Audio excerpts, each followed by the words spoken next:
ભારત જોડો ન્યાય યાત્રા અને રાહુલ ગાંધી ગોધરા પહોંચે અને પહેલાં કોંગ્રેસના કાર્યકર્તાઓ એમની રાહ જોઈ રહ્યા છે. એ લોકો સાથે વાત કરવી છે. તમારા નેતાએ તો બહુ લેટ કરી દીધો. ના, લેટ કરી નથી. આ પ્રોપર ટાઈમ છે. પ્રોપર ટાઈમ છે. હા, કેમ કે પ્રોપર ટાઈમે જ આ પબ્લિકમાં એક વાતાવરણ ઊભો થાય છે. અને શું છે કોંગ્રેસ, ન્યાયવાળી કોંગ્રેસ છે. એટલે ન્યાય આપવા માટે બહાર નીકળે આ બાજુ ઇલેક્શન. એટલે ઇલેક્શન દૂર નથી એ બધા એમના સંપર્કમાં છે બધા. અચ્છા, શેનો ન્યાય અપાવશે કોંગ્રેસ? યુવાનોને ખાસ કરીને નોકરી, કામ ધંધા, બેકારી એ સૌથી મોટો પ્રશ્ન છે. ને ઘડી પડી જે પેપર ફૂટી જાય છે એ એટલો મોટો પ્રશ્ન ઊભો થયો કે લોકો તૈયારી કરીને છેક પરીક્ષા આપવા જાય ત્યારે પેપર ફૂટી જાય છે. એ ફૂટતો નથી, ફોડવામાં આવે છે. અને પછી તાકે એમને નોકરી રાખવી ન પડે ને પગાર ના આપવી પડે. એમને બધા કોન્ટ્રાક્ટ બેઝ ઉપર રાખવા છે. એટલે યુવાનોને જાગૃતિ લાવવા માટે. અચ્છા, આ ન્યાય યાત્રાથી આ બધા વિસ્તારોમાં જ્યાંથી ફરશે ત્યાં ફરક પડશે લોકોને? 100% ફરક. તમે જો પબ્લિક જે જોડાય છે એમાં મને ભાજપવાળા નથી જોડાય, એ તો આપણે અસર નથી થતી. પરંતુ પબ્લિક જો જોડાયેલી છે ને, કોણ નથી જોડાતું? ભાજપવાળા એ નહીં જોડાય તો આપણે પબ્લિક જો જોડાય છે. ભાજપવાળા તો કેમ જોડાય? એટલે જે વાતાવરણ દેખાય એની વાત કરું છું. પણ પબ્લિક તો જોડાય છે. તમે જ્યાં જાઓ ત્યાં જે પ્રદેશમાં ત્યાં પબ્લિક તમે જુઓ તો ટોળો ને એમની સભા જ્યાં હોય ત્યાં તો તમે કલ્પના ના કરશો એટલી મોટી ભીડ ઊભી થાય છે. એ ક્યાંથી આવે છે? પાછા મોદીજીમાં આપણે ગાડીઓ ભરી ભરી નથી બોલાવતા. આજુ બધા ઊભા છે બધા. આ વર્કરો છે બધા. કોઈ ગાડી લોકો નથી. કોઈ પણ અહીં જે લોકો આવી રહ્યા છે રાહુલ ગાંધીને દિલથી પ્યાર કરે છે અને આવનારા સમયની અંદર દેશના વડાપ્રધાન રાહુલ ગાંધી જ બનશે. દેશના વડાપ્રધાન બનશે? ડેફિનેટલી બનશે. કેમ કે અમે જુમલાવાળી પાર્ટી નથી. 2 કરોડ શિક્ષિત બેરોજગાર નોકરી આપીશું. મોંઘવારી 100 દિવસમાં ઓછી કરીશું. ન્યાયની વાતો મોટી મોટી વાત કરનારા લોકો જુમલેબાજોનું કામ નથી. દેશની સંપત્તિ 70 યરમાં કોંગ્રેસને બનાવી છે. સંપત્તિ વેચવા સિવાય બીજો કોઈ કામ કરતા નથી. બેરોજગારી, મોંઘવારી તમામ મુદ્દાઓ છે. જ્યાં જ્યાં અત્યારે 1100 રૂપિયાનો બાટલો અહીં મળે છે અને બીજા રાજ્યોમાં 500માં મળે છે, તો ગુજરાતની જનતાને અન્યાય કેમ? આ દેશની જનતાને ન્યાય અપાવવા માટે રાહુલજી નીકળ્યા છે. અમારા નેતા રાહુલ ગાંધી છે. દેશનો વડાપ્રધાન રાહુલ ગાંધી જ જોઈએ અને રાહુલ ગાંધી જ બનશે. અચ્છા, આ લોકો વિશ્વાસ કેમ કરશે રાહુલ ગાંધી કે પછી કોંગ્રેસ પર? કારણ કે અત્યાર સુધી આમ આદમી પાર્ટી કોંગ્રેસ અલગ હતા, હવે ભેગા થયા છે. તો હમણાં સુધી તો આમ આદમી પાર્ટી માટે ખરાબ બોલતા હતા નેતાઓને, બધું જ હતું. લોકો કેમ વિશ્વાસ? ભારતના સંવિધાનની રક્ષા કરવા માટે ગઠબંધન બનાવવામાં આવ્યું છે અને કટ્ટરવાદી તાકાતોને ખતમ કરવા માટે મોદીને એનો ઘરનો રસ્તો બતાવવા માટે મહાગઠબંધનની જીત થશે. ઇન્ડિયા ગઠબંધનની જીત થશે. કોંગ્રેસના કાર્યકર્તાઓ ખુશ છે નથી? બિલકુલ ખુશ છે, બહુ ખુશ છે, બહુ જ ખુશ છે. કેમ કે અમે જુમલેબાજ નથી. મોદીની જેમ કે 2 કરોડ લોકોને નોકરી આપીશું, મોંઘવારી ઓછી કરીશું, 500 રૂપિયામાં બાટલો આપીશું. બહેનો ઉપર ગુજરાતમાં બલાત્કારો થઈ રહ્યા છે, ST SC ઉપર અત્યાચારો થઈ રહ્યા છે, સંવિધાનની હત્યા થઈ રહી છે. સંવિધાનની રક્ષા કરીશું. દેશના નાગરિકોને એને ફંડામેન્ટલ રાઇટ્સ અપાવીશું, ન્યાય અપાવીશું અને દેશના વડાપ્રધાન તરીકે રાહુલ ગાંધીને પ્રસ્થાપિત કરીશું. આટલી બધી પાર્ટીઓ ભેગી થઈ તો રાહુલ ગાંધી કેવી રીતના વડાપ્રધાન બનશે? ભાઈ, આઝાદીથી અત્યાર સુધી આ દેશની વિશ્વની સૌથી મોટી પાર્ટી કોંગ્રેસ પાર્ટી છે. 1885માં કોંગ્રેસની સ્થાપના થઈ. અમે અંગ્રેજોને આખી મૂક્યા. આ જુમલેબાજો શું વાત છે? અમારા માટે કંઈ નથી. જુમલેબાજ કાઢી મૂકીશું. આ વિસ્તારમાં કામો થયા છે 5 વર્ષમાં? કયા થયા છે, કયા નથી? આ વિસ્તારના અમે નથી. અચ્છા, તમે નથી? અમે બધા અમદાવાદના છીએ.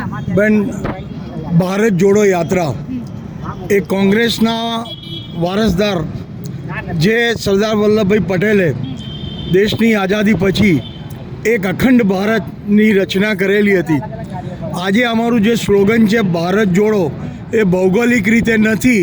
ભારત જોડોનો મતલબ અમારો એ છે કે આ બિન સાંપ્રદાયિકતાની નીતિને ખંડિત કરવા માટે આ ભારતીય જનતા પાર્ટીના કુશાસનમાં પ્રાંતવાદ, ભાષાવાદ અને લોકોની વચ્ચે વેરઝેર બનાવીને જે અન્યાય થઈ રહ્યો છે એ અન્યાયને ન્યાય અપાવવા માટે એ કોંગ્રેસના વારસદાર જેની દાદીનું 36 ગોળીઓથી છાતી વીધી નાખી હતી, જેના બાપના શબના ટુકડા નહોતા મળ્યા, જેની માએ વડાપ્રધાન પદનું ટુકરાઈ દીધેલો હતો, એનો દીકરો આજે આ દેશની અખંડિતતા માટે, આ દેશની જોડવા માટે ભૌગોલિક રીતે નહીં પણ વાસ્તવિકતા લોકોનો પ્રેમ ભાવ વધારવા માટે નીકળ્યા છીએ. અમે પણ એ કોંગ્રેસ પાર્ટીના સૈનિકો છીએ અને એ અમારા સેનાપતિ છે.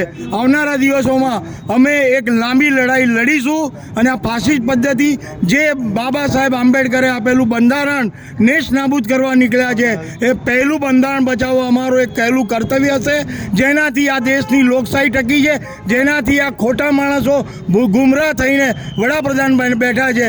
આવનારી ચૂંટણીઓમાં એમનો પર્દાફાશ થઈ જશે અને આ રાહુલ ગાંધીને જે 140 કરોડની જનતા જ્યાં જાય ત્યાં આવકાર આપે છે, વર્લ્ડ ગિનીસ બુકમાં 4000 કિલોમીટર ચાલીને જે એને રેકોર્ડ સ્થાપિત કર્યો છે, એ બતાવે છે કે દુનિયાની અંદર કોંગ્રેસ આજે બી જીવંત છે, આવનારા દિવસોમાં બી જીવંત. અત્યારે ભારત જોડો કરતા કોંગ્રેસ જોડો કરવાની જરૂર નથી. એ તમને દેખાય જ છે કે ભારતીય જનતા પાર્ટીએ કોંગ્રેસને જોડી કરી અને એ 400 સીટનો આંખ તરફ જોઈ રહ્યો છે. આપે નક્કી કરવાનું છે કોણ કોને જોડી રહ્યું છે. કોંગ્રેસને આજે કહેનારા કે કોંગ્રેસ મુક્ત કરી દઈશું ભારત દેશને, આજે એ અમારા સહારે સપના જોઈ રહ્યા છે. યુક્ત કોંગ્રેસ ભાજપા થઈ ગઈ છે, કોંગ્રેસ યુક્ત ભાજપા થઈ ગઈ છે.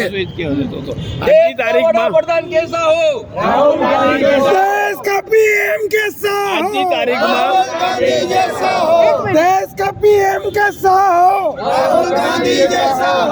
વડાપ્રધાન મોદી આજે એમ કહી રહ્યા છે કે કોંગ્રેસ મુક્ત ભાજપ આપીશું અમે, પણ એ લોકોમાં કોંગ્રેસ એટલી બધી સમાઈ છે કે આજે 40% કોંગ્રેસ અને 60% એ છે, અને એમાં જે 60%વાળા છે એ પણ અસંતુષ્ટો છે, જેમને મનમાં રોષ છે, પણ મોદીના સામે લોકો કોઈ બોલી શકતા નથી. બાકી એક સમય એવો આવશે કે અંદરવાળા જ એમને હટાવી અને આ સરકાર કોંગ્રેસની બનાવશે ને બનાવશે. અચ્છા, જે કોંગ્રેસમાં ગયા છે ત્યાં હા, અચ્છા. અંદર બેસીને પગ પોળા કરશે.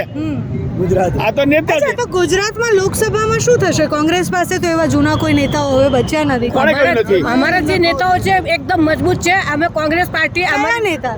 અમારા શક્તિસિંહ ગોયલ, હા, અમિતભાઈ ચાવડા, શક્તિસિંહ, અમારા શૈલેષભાઈ પરમાર. શું કરીશું? આ લોકસભાની વાત છે ને બેન, આ લોકસભાના જ બધા ઉમેદવારો છે. જો શક્તિસિંહ ગોયલ, અમિત ચાવડા, શૈલેષ પરમાર, પછી અમિત ચાવડા, સિદ્ધાર્થ, આ બધા મજબૂત અડીખમ પાયા છે કોંગ્રેસના, અને એને ગમે એટલી લાલચ આપશે તો પણ કોઈ હટવાના નથી. આ જે હટ્યા છે એમની સાથે જ છીએ. એ આ લોકો જે હટ્યા છે અત્યારે, એ લોકો કાં તો એમની કોઈ બ્લેક સાઈડ છે, અને મોદી આજની એની સિસ્ટમ એવી છે મોદી સાહેબની કે તમે કંઈક ફોલ્ટમાં છો તો તમને પકડવાના કે બોલો. 40 વર્ષ જૂના નેતાઓ એવું કહે કે કોંગ્રેસમાં લોકો સહયોગ નથી, સંગઠન સારું નથી, તો લોકોએ શું સમજવું? બેન, કોઈ પણ છૂટાછેડા આપે ને તો એ વખતે 10 વર્ષ જૂની પોતાની પત્નીના વખાણ કરતો હોય ને એ વખતે પત્નીનો વાંક કાઢે જ. એ જ વસ્તુ આમાં છે, એ જ વસ્તુ આમાં છે કે આજે જે કોંગ્રેસ છોડીને ગયા છે એને કંઈક તો બોલવું પડે ને, એટલે એ પછી કોંગ્રેસનો વાંક. હવે કોંગ્રેસે એ લોકોને એટલી બી સત્તાઓ આપી, એટલા બધા પદ આપ્યા છે કે 5-5 વખત સંસદ સભ્ય બનાવ્યા, ધારાસભ્ય, મિનિસ્ટર બનેલા હોય, અને એ લોકો આજે એમ કે કોંગ્રેસ ખરાબ છે. આજે મહિલા દિવસ છે. મહિલા દિવસની ઉપર આજે 100 રૂપિયા ગેસનો બાટલોના ભાવમાં ઓછો કર્યો. એ આ પ્રજાની મજાક છે. 1111 જે 500 રૂપિયા મળતો હતો, 1100 રૂપિયા કરીને અત્યારે 100 રૂપિયા એક લોલીપોપ આપવાવાળી વાત છે. આ સરકાર લોકોને ગુમરાહ કરી રહી છે. આર્થિક રીતે પાયમાલ થઈ ગયો છે દેશ. લોકોની પાસે રોજગાર છે જ નહીં.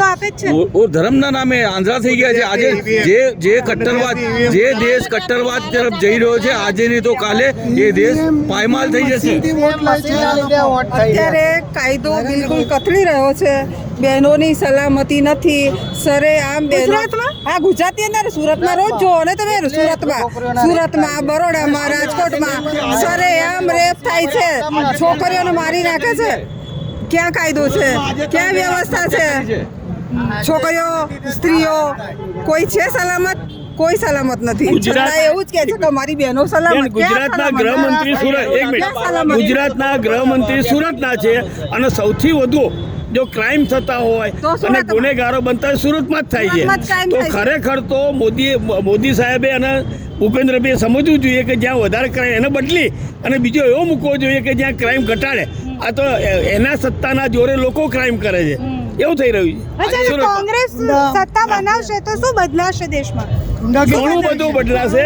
સૌથી પહેલું તો હમણાં જે ભાઈએ વાત કરી એક મિનિટ સૌથી પહેલી જે ભાઈએ વાત કરી કે અત્યારે રાજસ્થાનમાં કોંગ્રેસની સરકાર છે, બીજા બધા ભાજપ છે, બરોબર છે. તો ભાજપ 1100માં બાટલો આપે છે અને અમારી રાજસ્થાનની સરકારે તરત 500માં બાટલો કર્યો. જો રાજસ્થાનને 500માં પોસાતો હોય રાજસ્થાનમાં 500 રૂપિયામાં પણ નથી સરકાર, ભાજપની છે.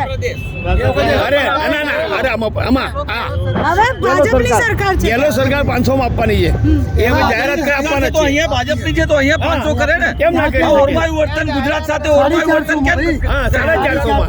મોંઘવારી ઓછી કરશે કોંગ્રેસ. અરે બેન, લોકોને જીવવા માટે સૌથી અગત્યની વસ્તુ જ આ છે. તમને રોડ રસ્તા એ બધા કરતાં સામાન્ય માણસોની જે જીવન જરૂરિયાતની વસ્તુ છે એ જેટલી સસ્તી મળશે એટલું સારું રહેશે.